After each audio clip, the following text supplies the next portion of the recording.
Kamusta mga tol? Ngayong araw andito tayo sa Honda Big Bikes, Cabanatuan City at nasa harapan naman natin itong Honda CL500. Isang mid-size bike na talagang perfect pang beginner. So isa to sa bago o ito yung bago sa 500cc series ng Honda Big Bikes ngayon.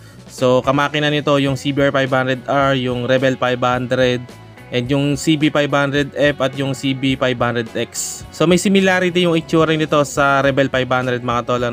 So makikita natin yung itsura niya, lalo na sa front end talagang may pagka-classic looks din. Pero ito kasing CL500 ay yung scrambler type ng Honda Big Bikes ngayon. At yung Rebel 500 naman ay yung cruiser type. Kaya sa mga nagbabalak bumili ng big bike dyan, kung iniisip nyo kung ano ba yung babagay sa inyo sa style ng pag-ride nyo, so pwede nyo isama sa option nyo tong CL500, perfect pang beginner. At ang maganda rito, syempre expressway legal na tong motor na to. At ang good news dito mga tol para sa Honda CL500, naka-promo to dito sa Honda Big Bikes, Cabanatuan City o Honda Big Bikes Nueva Ecija.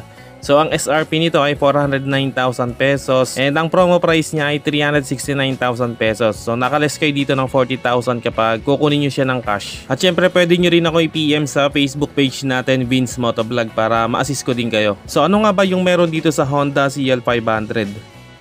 Unang-una sa makina nito ay ginagamitan to ng 471cc engine displacement, liquid cooled double overhead cam, 4-stroke, 4-valve, 2-cylinder engine. Nakaya mag-produce ng 33.8 kW at 8,500 RPM at max torque na 43.3 Nm at 6,000 RPM at meron itong 6-speed manual transmission at syempre equipped na rin ito ng assistant sleeper clutch. At pagdating naman sa fuel consumption nito, kaya nitong umabot hanggang 12.1 km per liter. At pagdating naman sa looks nito mga tol, yung itsura niya may pagka-classic meron siyang rounded headlamp and yung mga turn signals niya naka-rounded din kaya talagang classic looks yung datingan niya. At dahil scrambler type tong motorsiklo na to pagdating sa comfort nito talagang may bibigay nito yon. Naka-upright position ka dito kaya talagang relax yung riding position mo dito at talagang bagay na bagay to lalo na sa mga mahilig mag long ride.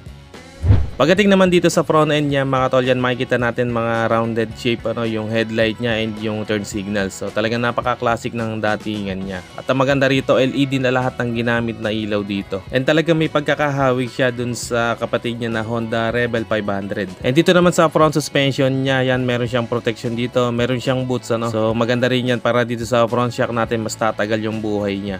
So meron itong 41mm na sukat and talagang napaka-classic din itong front fender natin dito at may kulay itong matte color o matte finish. So very classic talaga ng design ng front fender natin dito. Tapos meron siyang reflector dito sa front shock for added visibility lalo na sa gabi. And dito naman sa front brakes niya naka 310mm single floating disc with 2-piston caliper from Nissin. And sa front tire naman may sukat itong 110/80 rim 19 at naka tubeless na rin to. Pagdating naman dito sa taillight natin, yan very classic din talaga ng datingan niya meron siyang oval shape dito. Then sa turn signals naman rounded yung design niya parang sa front So ang maganda rito yun niya, LED na yung ginamit na ilaw dito. Dito naman sa suspension naka dual shock absorber siya dito At sa brakes naka 240mm with single piston caliper. At ang sukat naman ng gulong niya dito ay 150/70 rim 17 and naka tubeless na to. So mas maliit lang ng konti yung wheels natin dito sa likod At syempre equipped nga pala to ng 2-channel ABS or anti-lock brake system para sa mas magandang performance or stopping power At syempre para sa mas safe na braking system. Dito naman sa tambutso niya very stylish din ng design and syempre very classic din ang datingan. So maganda rin talaga yung design niya na naka-elevate So hindi siya pangit tignan. Sa pillion footrest naman mga tol, yan alloy yung ginamit dito Very premium din ang design, may mga grip siya syempre para mas kumapit yung sapatos ng back rider natin. And sa tapakan naman mismo ng rider ay goma yung ginamit dito Dito naman sa meter panel natin, syempre classic, naka-rounded din yung shape niya at ang maganda rito, naka fully digital meter panel na rin siya. Sa switch naman sa handlebar dito sa kanan, meron siyang engine kill switch, yung hazard light switch niya at yung engine o yung electric push start. Dito naman sa kaliwa meron siyang passing light switch dito tapos yung high and low beam, yung busina at turn signals.